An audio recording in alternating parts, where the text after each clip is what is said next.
Hello. Thank you for tuning into WHMS Radio. This is The Working Hour. I'm Mike. And I'm Shane. And on this week's episode, we are going to be doing the album review for Private Music by Deftones. Released August 22nd, 2025, so just a couple days ago. About, 5 days ago? Yeah, I heard if you go down to your local record store, they're still warm. Go down, fucking nice. 5 days ago, though. I remember, Friday, I was like, oh, shit, I got the day off. Let me pop this bitch on. I seen people on the Reddit talking about being able to listen to it early, like with a torrent download and Really? stuff like that. And I'm like, ooh, that sounds It's a little tricky, a little sketchy, maybe. I don't know. Yeah. But people were listening to it early because other people were commenting and be like, how are you guys listening to it already? Yeah. How do you know? I don't mind waiting. That's what a lot of people were saying. It's like 2-3 more days. Like it's fine. We've waited this long. Yeah. It's the longest between albums, all right? First of all. With a runtime of 42 minutes, 22 seconds. The labels are Reprise and Warner Records. Private Music is the 10th studio album by Deftones and the 3rd studio album by Deftones to be produced by Nick Raskulinecz, who previously worked on Diamond Eyes from 2010 and Koino Yokon from 2012. Singles off this album are My Mind is a Mountain and Milk of Madonna, which, I don't know, I kind of expected there to be more singles. Yeah, for sure. 11 tracks, I'm like, you can't get at least 3? Yeah. I think most of the albums we've done have had at least more than 2. At least, yeah. Maybe 1 or 2 here and there. That, Get Your Wings last week, we did that. I think there was 3. Yeah, there was. I don't think Phantom Planet, I think, even had 2 singles. Maybe 3. Maybe they had 2. Who knows? Anyway. Still, there could have been more. It's got some stuff worthy of singles. I was gonna say, what about the Pink Floyd album? I was gonna say it was 4 songs. All singles. All singles. In addition to the group members Stephen Carpenter, Abe Cunningham, and Frank Delgado. I don't know why that trips me up. That's not hard. Delgado. And Chino Moreno. Deftones touring bassist Fred Sablin appears on the album, making it his first since former bassist Sergio Vega's departure in 2021. The band's first studio album to come out since 2020's Ohms. Private Music marks the longest release gap between 2 Deftones albums. Private Music was met with widespread acclaim from music critics upon its release, with a Metacritic score of 91 out of 100, the outlier being Pitchfork, which gave it a 7.6 out of 10.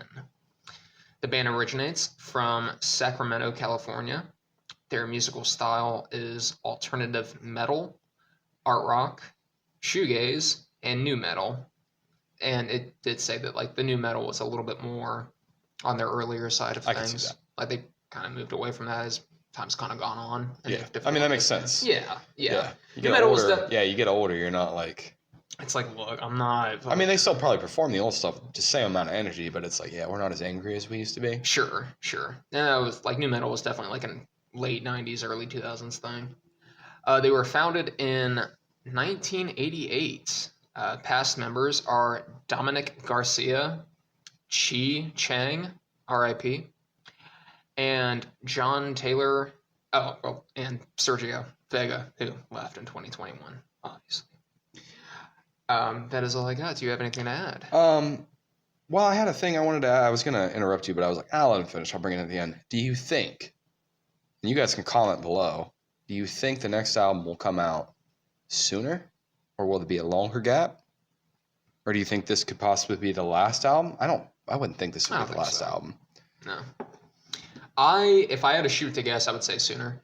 Just with this being their longest gap, and I think it was, I can't remember what year it was that they really took off, but they've been around since 88. Yeah, that's crazy. That's a hell of a run. They had a song blow up on TikTok, and recently, right? That's what people were like, Reload whoa, the Fuse. What's this? So got a whole lot of new fans added to them. I do kind of want to check their Spotify listeners over time. Oh, if you could actually see it on a graph. Yeah, it's just going straight up. Yeah, I bet. So one other thing too, I don't know if you want to touch on it here.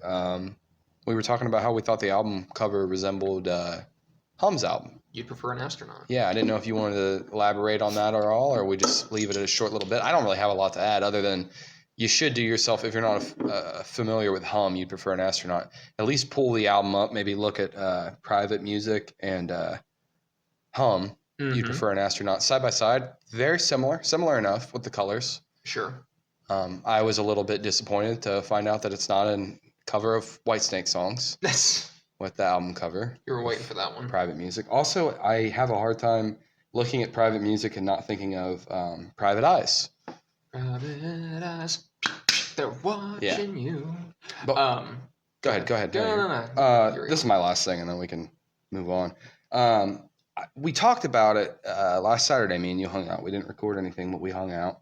We talked about the album a little bit, and you pointed out how all the songs are in lowercase, including the title of the album. Yeah, except for X. Do you happen to know why? Except for X. No, why? X in Roman numerals is 10. 10. Ah. Yeah, I saw that, and I was like, I'm gonna throw that in. If he doesn't say anything, I'm gonna bring that up. Nice. Yeah. So that's all I had. Just that one little note. Very good. Yeah, I did not figure that out myself. Yeah, Someone else told me that. Okay, I'm not that smart. Not good with Roman numerals. Yeah, I mean, to be fair, I mean, it very well could be a nod to Hum. Because, I mean, green background, white animal. Some of the guitar work, too, it sounds similar enough to Hum on certain tracks, but they are definitely not. The same. Yeah, they don't sound the same. But sure. I can see the guitar in certain spots being similar to Hum. So yeah, and this is also the third album to include a white animal on the cover. Of course, there's... From what I always heard, the white albums seem to rock pretty hard. Hell yeah. White Pony, Diamond Eyes, which we listening to earlier, right? Yeah, that's the one with the owl. A couple songs before we got going. Yeah, with the owl. So, reoccurring thing. But without further ado, let's go ahead and get right into it. We'll start off with track number 1. It is a single coming in at 2 minutes and 51 seconds. My Mind is a Mountain. The album kicks off hard with some real heavy guitar riffs and booming drums. Chino comes in on the vocals on the first verse. It's kind of spacey and a little lighter for the first half before the verse goes more into the yelling. The cold escapes, my heart is drenched through. Fate comes pouring down, trip out. I like that you can hear the backing layer of Chino's vocals in there too. And a nice ooh, like on the second verse, there is a solid like musical breakdown on the bridge with some really like killer electric guitar. Now we sail, the storm implodes, exploring your fate. Now we sail, we're starting now, behold. The song has a fade out and wind down of the instruments to the end. I noticed this song had a lack of chorus, but it didn't impact the song at all. It gets from point to point and balances heavy and like the more pretty side of their music very well.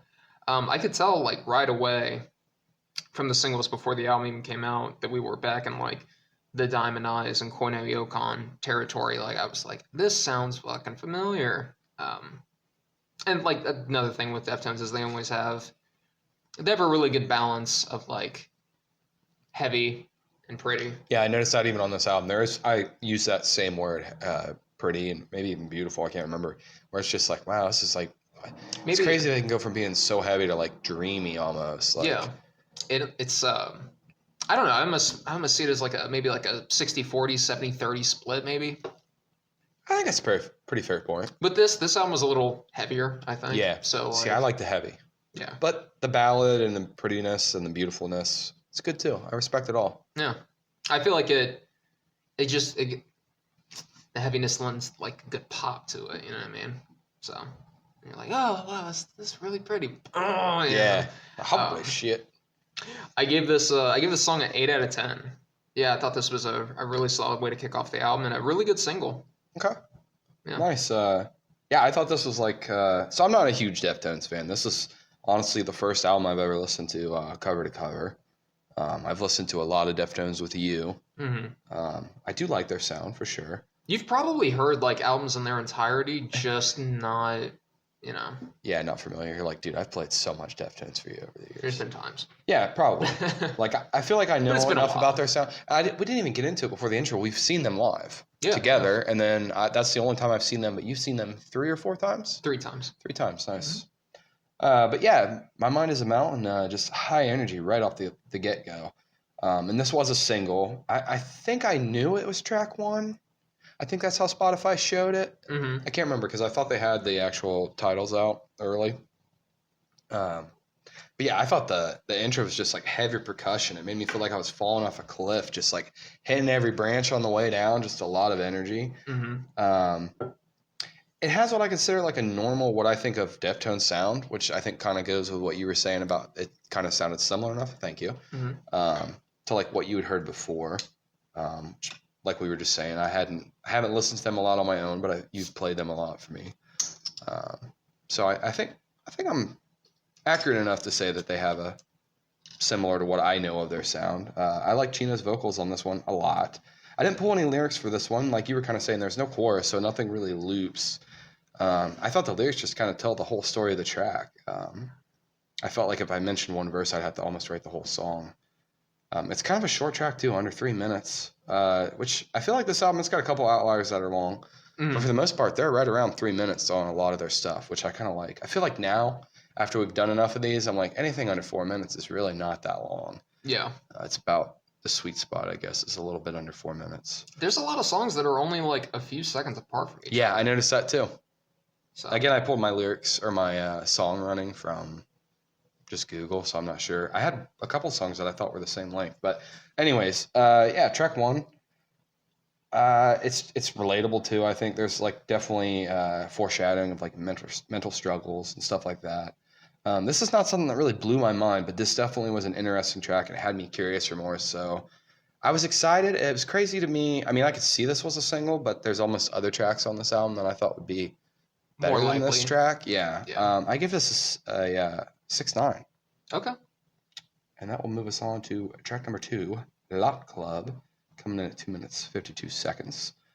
I thought the song was segued into greatly coming off of track 1. The sounds musically are similar. The heavy death metal like bass riffs are super noticeable to me. It's a big standout on this one.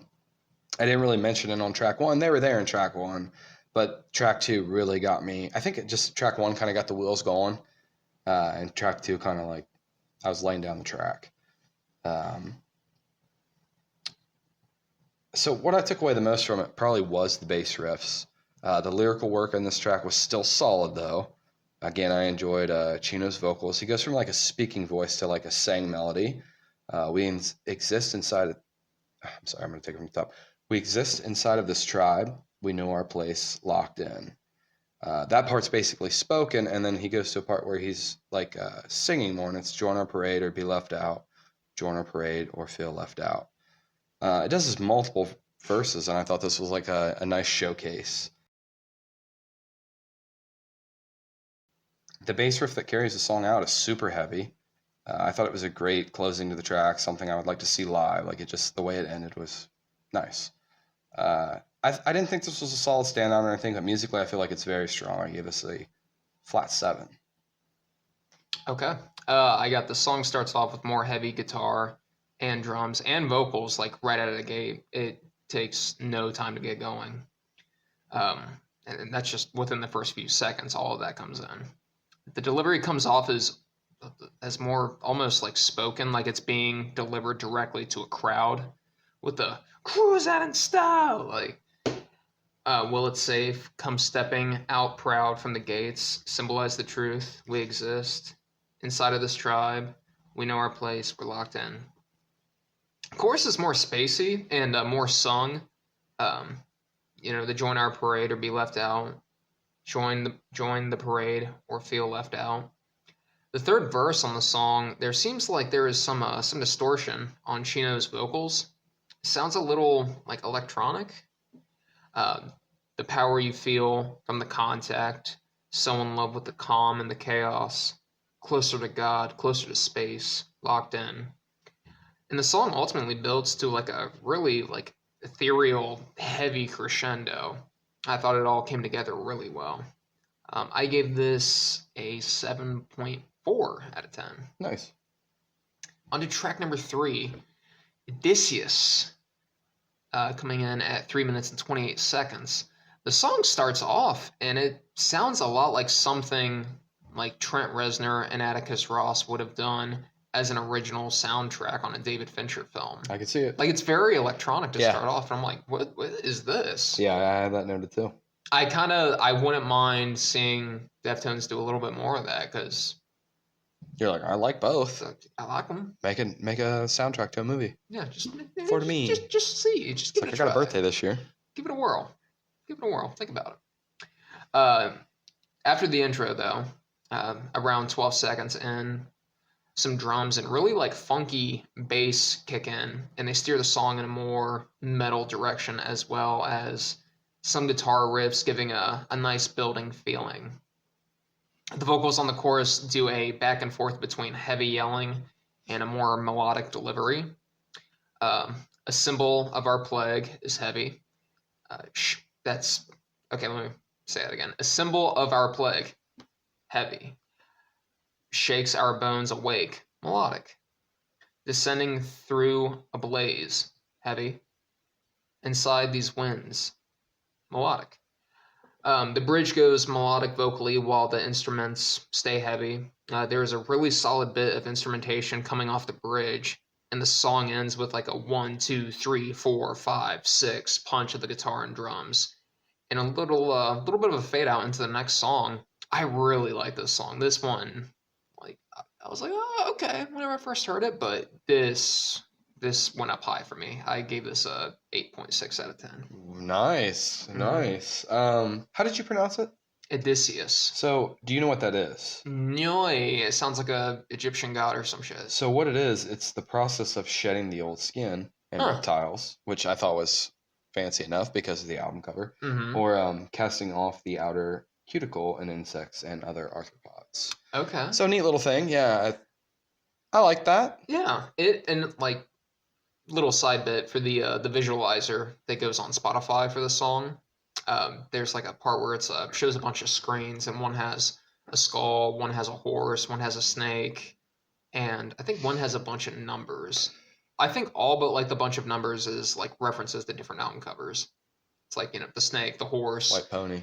And did you ride the white horse? Did you fucking ride the white horse? The skull. Uncle Dave is the skull is like their self-titled album, the one that I was saying that I would have reviewed. It's pretty good. Not bad, right? Founders? Yeah. Nice. So, anyway, back to you. Back to you, Mike. So yeah, I thought this was a much different intro. A lot like what you said, Shane. It's a lot more electronic sounding at first, and then there's like this nasty bass riff that comes in. I have similar. I think they switched up the lyrics a little bit because mine are a little different, but they're pretty much the same as you. A symbol of our plague shakes our bones awake, descending through our brain inside these winds. I thought this was a nice track. It really took me a few listens to really appreciate it. I didn't find a huge connection with it, which usually that is like a letdown for me, where I tend to like, that's where you usually see me give a lower score. But this one was something I really did vibe with musically. The bass riff just pushed it over the bar for me, if you will. I added this one to my like songs pretty early, I want to say. It was I probably listened to this album maybe at least 4 or 5 times through. Okay. So I'd say on probably the 3rd or 4th time I was like, oh yeah, this is making the cut. I gave this a 7.4. I love the heavily faded out guitar at the end. There's like kind of like it just kind of drags out, if you will. And they do that with like, it'll either be like their guitar, or also Chino will do that on his vocals sometimes too. I noticed that quite a bit on this album, which sometimes it did that with tracks that I wasn't like, it would leave one that I wasn't crazy about, but it would carry that into the next one. And I really like that. Yeah. It reminded me like a concept album, like Dark Side of the Moon, how it flows. Flows very well. Yes. That if you listen to it out of order, it would be kind of like, it's like, fucking, look. So yeah, 7.4 on that one. It's going to move us on to track number 4, Infinite Source. 3 minutes, 32 seconds. So this was one that definitely stood out, even on my first listen. The intro is just super catchy. piqued my attention super early. I thought this was a great track. One of the more pretty tracks. I put that in little Yeah. quotations, finger quotations there. Lead singer Chino Moreno Hmm. describes the song as a nod to the early years they've spent in music and their enduring love for it, capturing themes of nostalgia, celebration, and a fond farewell to a significant chapter in their lives. Um, yeah, I like this one a lot. Just the riff on it was phenomenal. It was good. I think we talked about kind of both liking it. Hmm. I don't have a whole lot for this one. I had the little note in there about Chino. That's really all I got for that. I'm gonna give that a flat 8. I did enjoy it. Okay. Yeah, I remember I texted you. I'm pretty sure that it was either you or another buddy of mine that like really likes Deftones. I was like, oh yeah, new album. I really like Infinite Source. The song opens with drums and guitar with drums and guitar. A buddy of mine had described like the guitar as like sounding almost like metallic. Not Metallica, but like metallic. This song as what I would describe as a like youthful energy to it. It almost sounds like a song from like, maybe like a decade or two ago. I can see that. I don't know, it kind of reminds me of maybe Foo Fighters just a smidge musically, just a smidge. Um, but yeah, it has like a youthful energy to it, which like, I mean, if it's like, with nostalgia and stuff like that, like, yeah, that kind of makes sense. It's kind of ironic given what the song is. I kind of read it basically as like a big thank you to the fans. Yeah. You know what I mean? Um, and it also kind of feels like a goodbye. Maybe. Yeah, I thought that too. I think that's literally in the lyrics somewhere. Yeah. They've been around as a band for like almost 40 years. In like 3 more years, they'll be around for 40 years, which wild. Bah. It's crazy to me. The drums like are really thumping on this song. It is funny listening to more modern Deftones and being able to pick up on little bits that you've heard from them before. Yeah. You know what I mean? And just being like, that kind of sounds like not in a bad way. It's No, like, I saw a lot of people putting that online where it's like it seems like an mean, amalgamation. They've been around, like you said, almost 40 years. They're gonna have little things that it's like, yeah, there's a lot of artists that you can, if you nitpick enough, you're like, Mhm. oh yeah, this is pretty much something they did before, but it's it's just their sound. Yeah, and it's done differently. Yeah, it's critiqued a little bit and changed up a little bit, but for the most part, And it's cool to see like that's not like it's not outright like a bad thing. It's imagine just like putting together like a little bit of like The Wall with Dark Side of the Moon or Animals, you know what I mean? Just hearing that later on you down can the pick road, up certain it's things. like, oh wow, it's it's cool to hear that kind of together a little bit. I got Last Time Adorning the Stage, With Love We've Chased and Found, The Last Ride We're Gonna Take, Our Final Wave and Bow. I like Chino's delivery on the bridge. I'm releasing. We are afloat. Keep a hold of me here as long as you can. The outro is crazy. A lot of instrumental and like vocal layering going on. I gave this a 8.5 out of 10. nice. So, on to track number 5, we have Souvenir, coming in at 6 minutes and 10 seconds long. It's the longest song on the album. Not by much. Not by much, though. Not by much. Some of the drums in the beginning remind me like a little bit of Tool. Okay, yeah. Yeah. There's a couple songs on this where I'm like, this kind of sounds like you said earlier, Nine Inch Nails. Yeah. And this one, I was gonna put that in there, and I was like, I think that's kind of a stretch, though. Yeah. But yeah, I'm glad you saw it that way too, though. From like around like the 15-second to the 30-second mark, it does come up again like through the song.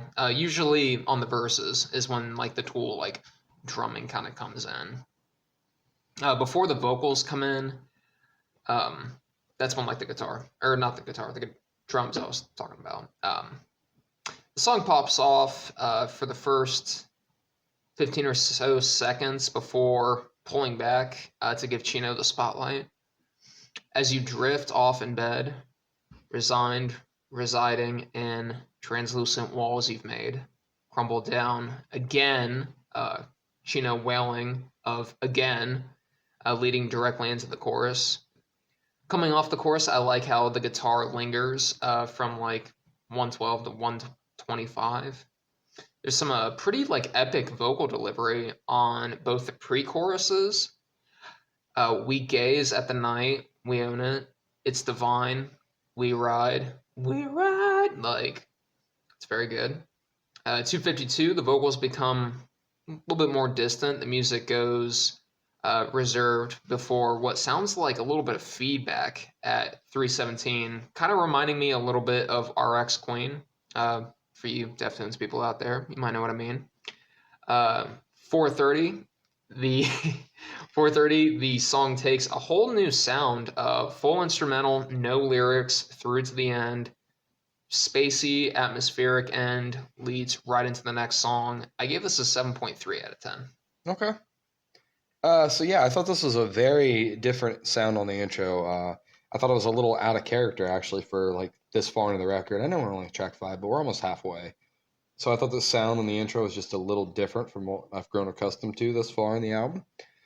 Chino's vocals reassured me right off the get-go though, that we got nothing to worry about. Like the sound came right back. Um, Musically, it gets very chaotic at points with a lot of attention on just the vocals and the heavy instrument going on in the background. So I feel like it kind of takes away from the music.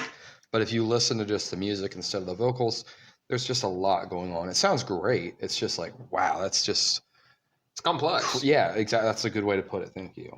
So yeah, around like the 2-minute mark, it's very poetic and flowy with the vocals.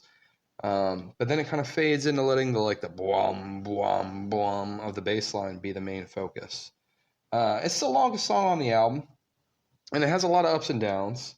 Around the 4-minute 20-second mark, you get that it kind of fades out, and you think the song's over, but then there's like a slow drip fade, and of what sounds like some kind of string instrument. I couldn't really tell. I couldn't put my finger on what the noise was, and that kind of leads us to the end of the track. For me, I liked it. I just thought the end was kind of like it just kind of dragged out a little bit for me with the way it faded out. But I did like, well, we'll say like the meat of it. I did like that. But the fade out at the end just kind of like made it kind of meh for me. I only give us a 6.8.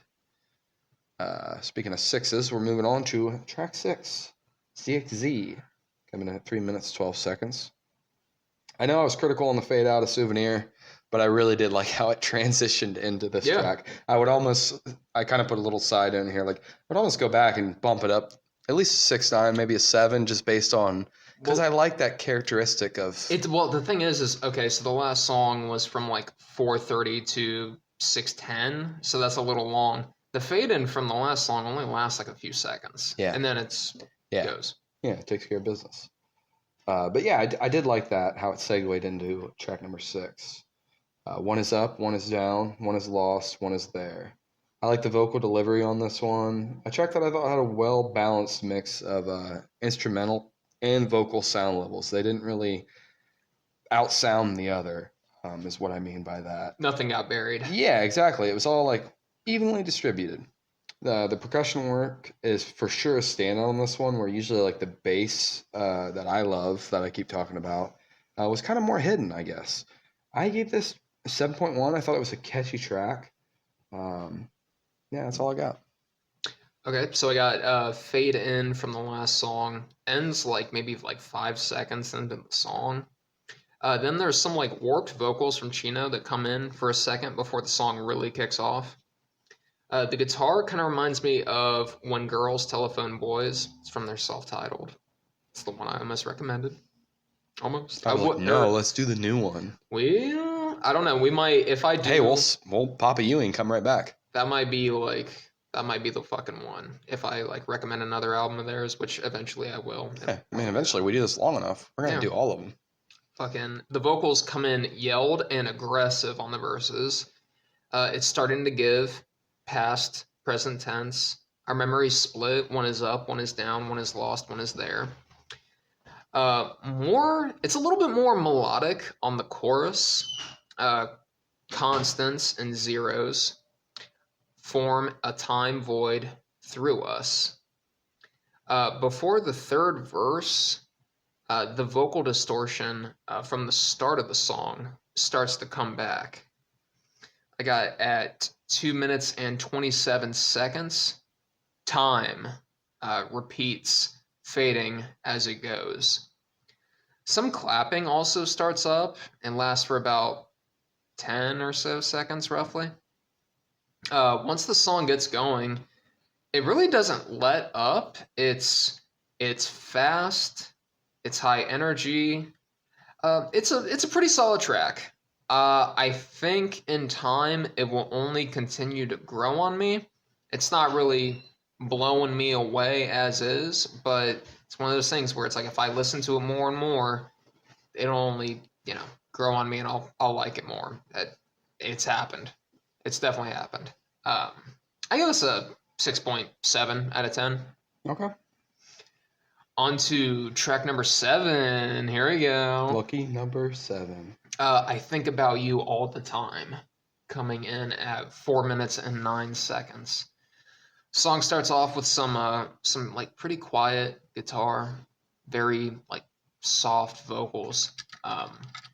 With these echoed guitars, it's very atmospheric. At the 57-second mark, there's some swelling, almost like a buzz leading into the second verse.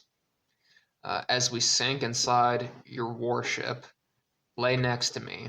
Our theme plays, and we're out of our minds, singing. At 142, big, loud musical drop. I love the on a wave, on a ride with you. Really stellar like delivery on the bridge, and the way that Chino drags out wave. He's done that. Wave is something that comes up on a lot of their albums. I mean, Cherry Wave's the name one. Sex Tape, One More Wave. Like, Okay, that's what I was thinking that where it was, but I was like, oh, that doesn't. we gotta listen to Cherry Waves. Bro. Cherry Waves is another. Dude, they have some really. I'm surprised I'm not more. That's what I did like about this week. I was like, Okay. I see why you like them so much. They're good. Especially it takes a lot to listen to a whole album. Yeah. I mean, me and you both are fans of listening to albums, but when you listen to one and you don't understand the hype, but then you listen to a whole album and you're like, Ooh. okay, yeah, this is a well-respected musician. Right. I see why they've made it almost 40 years. I love the riding your wave, wrapped in your calm, with your arms over my head. The refrain just has such an intimate feeling that I love. On the outro, whenever he sings like "Kept me, come," like that Top is tier. chef's kiss. That's hook that shit into my veins. I love it.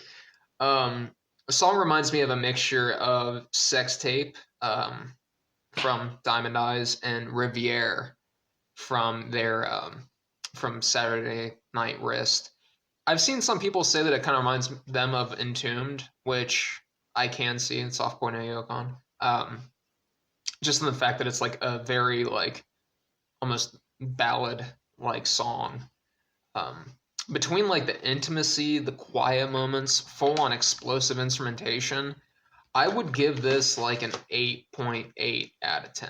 Like it's up there. I will say like it's not like the most like pleasant thing like throughout. Like there's not like the highs aren't throughout the whole thing. They're just little bits here and there, and then like the end is just this big beautiful build up that just really knocked my socks off. I loved it. Anyway, on to you. Anyway, I like the quiet guitar on the intro. This is something I thought sounded somewhat like Hum, if I was gonna say, at least the guitar on the intro. Chino's vocals are softly sang on the intro. It's a much prettier sound with the guitar melody and the smooth vocal delivery. Song for me really picked up around 145 when the music really starts to take center stage. I think this is one of the more personal songs on the album for sure. It also has more of a unique sound, I thought. It's not of a like high energy sounding, but it still carries some serious energy. I wasn't over the moon about this one, however. How like me saying that though, I feel like I'm kind of the outlier because I kind of struggled on this one too. Maybe it was because you kind of texted me and you're like, I think about you all the time. It's pretty fucking good. Mm. And maybe that just like put it in the back of my mind that I needed to find a way to like it. So I was looking, and like a lot of people on Reddit and on the forums are high on it. For me, I just kind of it missed something. Didn't really strike my fancy. I still like it. I think it fits the album pretty good. It's just I seem to go with more of the heavier sounding songs. Um, I only give this a 6.9. Well, let's get on to what you do like, huh? Yeah, this one moving on track number 8. The Milk of Madonna. That's what I do like. Okay. Madonna's Milk. Coming in at 4 minutes, 8 seconds. Maybe the fact that I really like this one is just because it was a single. So I was able to listen to it quite a bit more, and I really just fell in love with the bass riffs. I was telling you about it, Shane, how I was like literally on YouTube trying to find people just like covering just the bass riffs because I wanted to hear it. Um, Bloody rain floods these streets, came falling to the earth. Run away, a thunder hangs above me like an eye. Holy Ghost, I'm on fire. Holy Spirit, I'm on fire. Just that, I'm on fire. Like just the way that sang. I'm on Yeah, fire. yeah. It's a very repetitive chorus, but I think it creates a vibe. I counted fire 15 times. So, Okay. yeah, gets it out of there. Parts of the song have like a heavy bass riff that's like super nasty, and it's crazy. I probably listened to it 3 or 4 times in one day before the album even came out, just because I was like, I don't know, just trying to maybe hype myself up, get into the album. Sure. I preferred it over the other single by far. This was instantly added to my like songs. I give this an 8.2. Okay. I got the distorted vocals fade in before the song really kicks off. Um, once the music starts up, it reminds me of Maine from Saturday Night Wrists, which is like a pretty solid track. You should check it out. It has a Surge from System of a yeah, Down. Yeah, I've definitely played it before, but like, check it out. nice. Listen to I like, need to listen to more of their stuff because I know he's pretty good too. yeah, listen to Maine and then listen to this, and you'll kind of see the comparisons a little bit. The lyrics on the song are like they're a trip.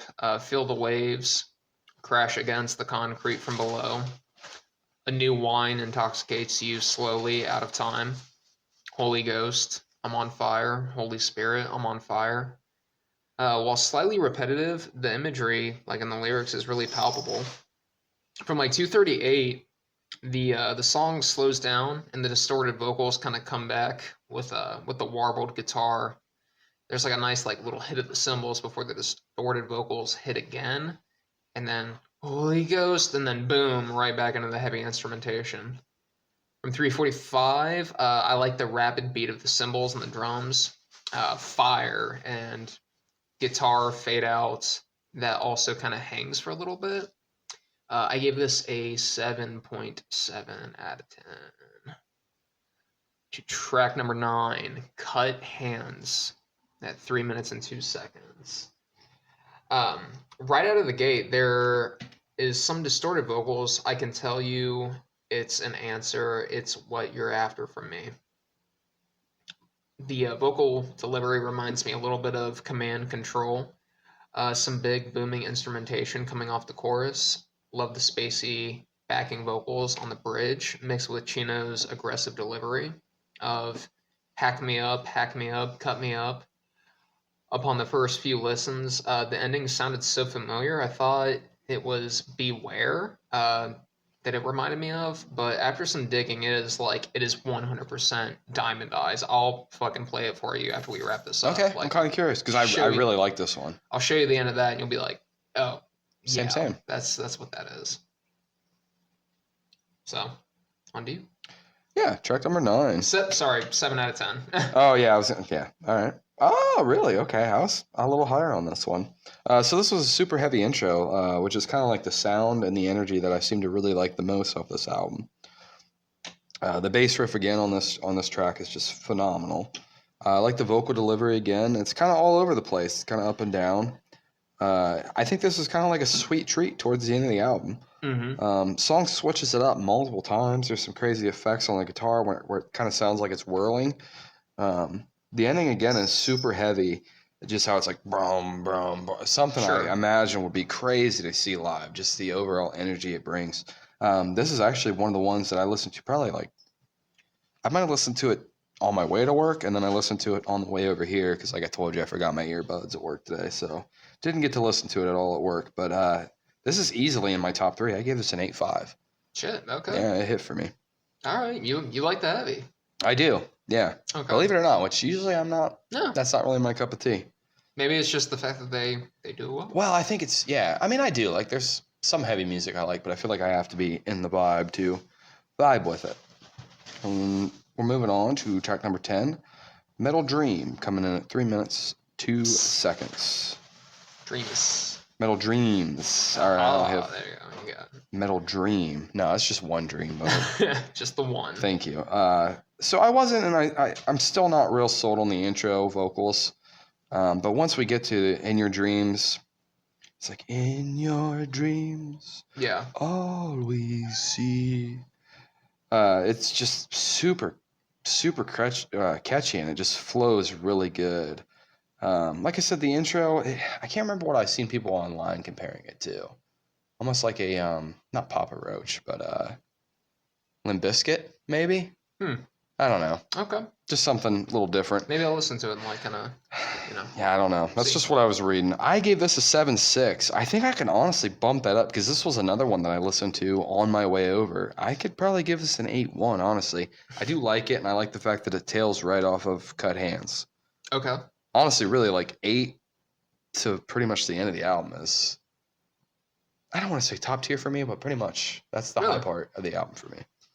Okay. I like the guitar, the distant drums coming more into focus before picking up with the vocals at 8 seconds in. Strap into your gown and jewels deep into the heart of the abyss.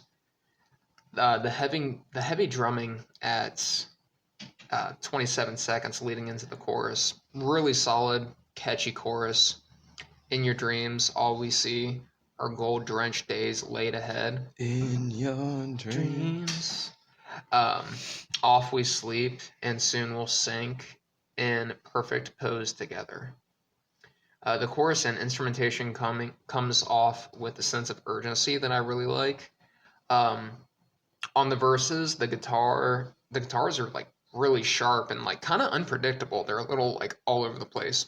Not in a bad way, in a very good way. There's a consistent pattern of them being like all over the place, if that makes any sense.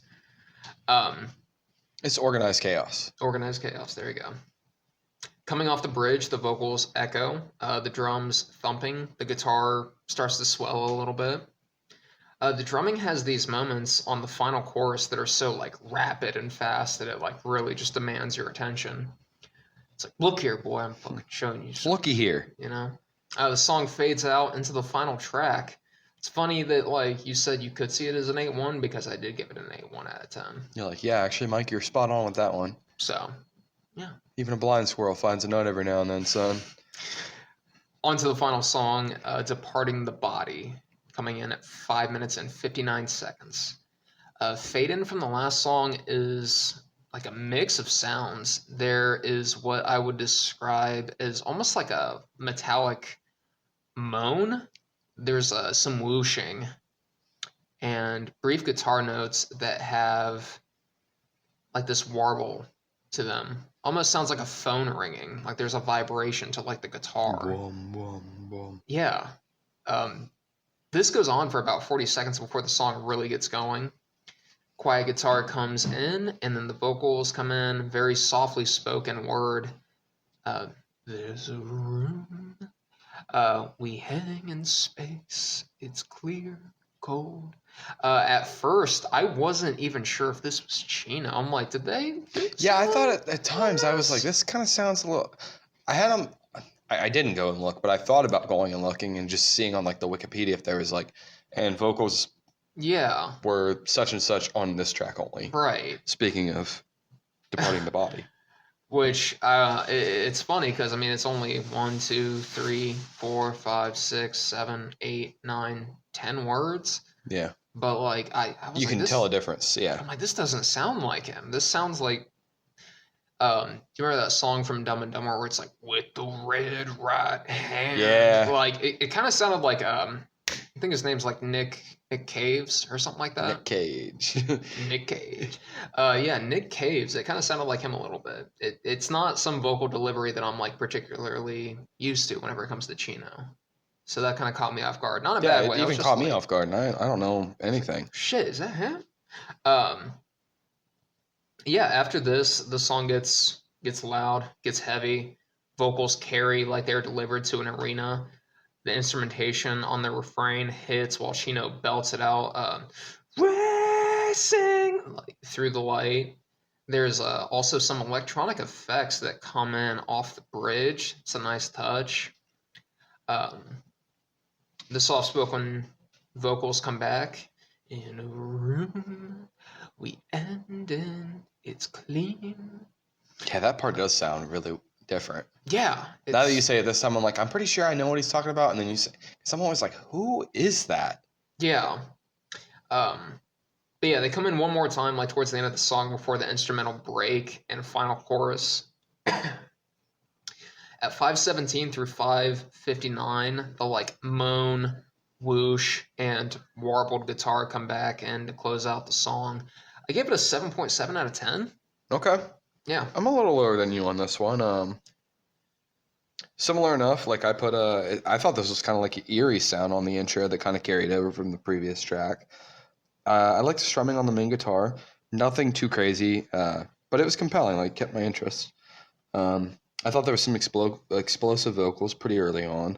A dome light is all that remains. Help split these days apart. Our low res body sway.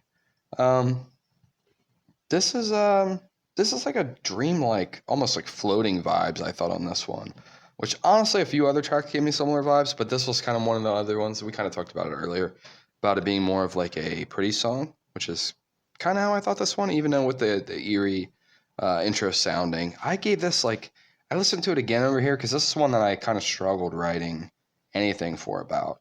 I listened to it over here again today and I kind of updated my score a little bit. I would give this a 7.2. It kind of did up a little bit for me, and I think like I was just talking to you earlier about it.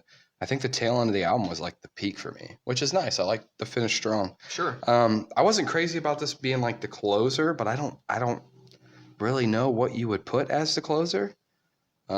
Maybe I think about you all the time because I think that was like the most intimate, if you want to call it intimate. But I think it is. yeah, no, it for sure is the most intimate. But I feel like it should maybe be at the bottom. I did like this as a closer. Like I said, I thought it kind of went out strong. I originally gave this a 6.8, but I would bump that up to a 7.2. Okay. So overall, I did a total score for the album. I just put all of my scores together and then divided Actually by. did an average. Yeah, I gave an average divided by 11. My total score on this, it's funny because I was talking about Pitchfork giving it a 7.6. I give it a 7.8 out of 10 altogether. You are the second outlier. Which, to be fair, there is, like thinking about it now, there's a song or two that I could have bumped up a little bit. Yeah, I feel the same way. I feel like I always do when we actually sit down and do the podcast. I'm like, I'm underselling and it's better than that. Yeah. So I was like, shit, a 7.8, I'll round this up to an 8 out of 10. I mean, it only seems fair. Like, that's so close. They're my boys. Yeah. And, like, it could have been bad, and it wasn't bad. No, that's the one thing. I will say that. Like, you never really know. Yeah. Going in blind. You hope. Yeah, you hope. You hope against hope that it's good. Pretty damn good. Yeah. So, no, I was not let down with this album. I'm pretty pleased with this. Is it going to be something that I find myself rushing back to listen to in its entirety? For now, yeah. Long term, maybe not, but maybe. Because if I keep listening, it's probably only going to. I feel like you just have like such an attachment to other albums where you're like, I have so why much would I time spend? invested Yeah, it's just listening like to we that. did Pink Floyd Echoes, and it's like, yeah, I'm not really Yeah, like there's gonna go. Yeah, there's other albums I like better. Sorry. Yeah, absolutely. No, I liked it too. This was nice. This was a good. We've always kind of talked about it before, and we probably will continue talking about it. But sometimes the first album you listen to, cover to cover by a band, is the one that you associate with the most or the one that you feel. So this being my first true listen, I know we talked about at the beginning of the pod that I've listened to plenty of Deftones with you, but this was nice. Like you said, it didn't suck. I didn't really expect it to suck. I didn't really know what to expect. I figured it'd be good just because most of the Deftones I've heard, pretty good. Sure. And I've always liked their sound. Never been super crazy about it. But no, I thought this was pretty good. Average-wise, I would probably give this 7.3 to a 7.5. It was nice. I could definitely see myself listen to it again. It's only a 42-minute runtime. It's not very long. None of it really drags out. There's that one little outro that kind of drags out to the end. A fade out, I guess, would be better. That I wasn't crazy about. But other than that, I liked it through and through. It never really had a dead spot. I don't think I ever mentioned that on this podcast, on this episode, that dead spot, which we come across that. Sometimes. Yeah, it does, where you just kind of hit a wall and you're like, I need something to pick me back up. I'm talking to you, the National. Yeah, we're looking at you, big time, pal. All right. Anything else? No, I think that's all I have for private music. Okay, well, I'll tell you what, guys. We are going to go ahead and take a quick break before we get into our bonus track of the week. And we will be right back. All right, friends, we're back. And I love how I bring us back and I don't even have my stuff queued up. Bonus track this week, though, is Waves by Nathan. It's 2 minutes, 56 seconds. Funny story about this. So I did, what was his name? Kai Straw, a couple weeks ago, Blueberries. Played that for Lindsay the other night, too. She was like, oh. I can see that. Were you big? I can't remember. Did you like it? No, I liked it. Okay, because once she said that, I was like, do I like it? Started second guessing myself, and then I listened to it again. I'm like, it's not like over the moon, but I enjoyed it. No, there was a lot of interesting like musical. Yeah, I thought it went all over the place. I respected that. All right. That's right. Lindsay doesn't have good taste. Just me and you. That's right. So yeah, this actually this played. So I heard Blueberries by Kai Straw on the radio, and I searched it later, probably in the same drive or when I got home. I can't remember. On Spotify, and then Spotify, you know how they keep playing music for you. This song was the one that played next after the Kai Straw song. So it was kind of neat for me. They're both kind of new for me. I honestly, with the bonus track, I've kind of just been throwing like stuff on my random like songs that pops up.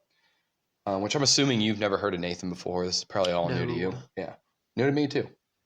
So I thought I love the guitar riff on the intro. I thought it was just super catchy right from the get-go. I thought it kind of sounded like it was recorded in like a big acoustic room. It just sounds kind of echoey. It was a unique sound. I think it's a pretty catchy track all in all. You get one take to live your life. You ain't sticking around when that grave arrives. One chance to throw your time at every single wave that you want to ride. And on Spotify, I don't know if you noticed it, but the little visual display, it was a lot of like surfing vibes. Okay. And it kind of made me think like, oh, okay, I could see this being a surfing thing, but it's more of like a hype up song for me. I'm just, it's like a motivational song. Like you just, what was the lyric line I had there? You ain't sticking around until that grave arrives. It's just kind of like uplifting to me. Like, you gotta make it count. Whatever Eminem said, you get one shot, one opportunity. Mm-hmm. All you ever wanted. Yeah, take a little pass by. Yeah, I was like, come on, Shane, get in there. But yeah, so I saw a lot of surfing stuff for this, but honestly, I think it's more of just a metaphor to life. You gotta, live your life and throw yourself at every wave that you get. Overall, I only gave this a 7.5. I didn't want to be super high on it. I do like it. I listened to it this morning just to kind of refresh myself with it. I wouldn't mind listening to more of Nathan's stuff, honestly. There's one other song. Honestly, I can't remember if this is the right bonus track. The one you recommended. We talked about it, and I was about to just reply back to you and be like, well, you're going to have to listen to last week's pod because I can't remember what I said. So you listen to it and let me know. And then I was like, well, then he'll just be like, no, you got to listen to last week's pod to figure it out. Okay. Yeah, so 7.5 on that. For me, I got that the song has like some really decent views on YouTube. 5.7 million views. With an M. With an M. Not a B. And streams on Spotify has 3.4 million. I'd never heard of him before. Seems like a little bit of like a sleeper banger. Like, I'm glad you give it that. Yeah, well, it's like a lot of... This may not be like overly popular, but like... That's not nothing. You get an M in there. It's like this. No, that's something. Yeah. Which, like I said, it slipped both our radars. I heard it randomly. Yeah. Song opens with some deep guitar and sounds of like waves, followed by a swell before the vocals come in with a steady mellow beat that goes throughout the song. Musically, it's a pretty simple, straightforward song. While not complex, it really doesn't need to be because it. Shit's kind of frozen. Oh, for real? My bad, dude. Fuck. Yeah, It's like a slushy. that doesn't sound terrible. Sounds okay. Is it okay? Yeah, it's fine. I mean, it tastes a little different, but Okay. Um, yeah, I mean, even though it's not like overly, it's not overly complex, it doesn't need to be, because I feel like it delivers on being like a vibe really well. It's a perfect like song for summer, I thought. mm-hmm. Kind of reminds me of Milky Chance, like if you've ever listened to them. Yeah. Yeah. Cocoon. Like make you like a I can see that. Okay, like, I totally forgot about that song. yeah, similar vibes. The vocals sound like they are like layered beneath the actual music, and some additional spaciness.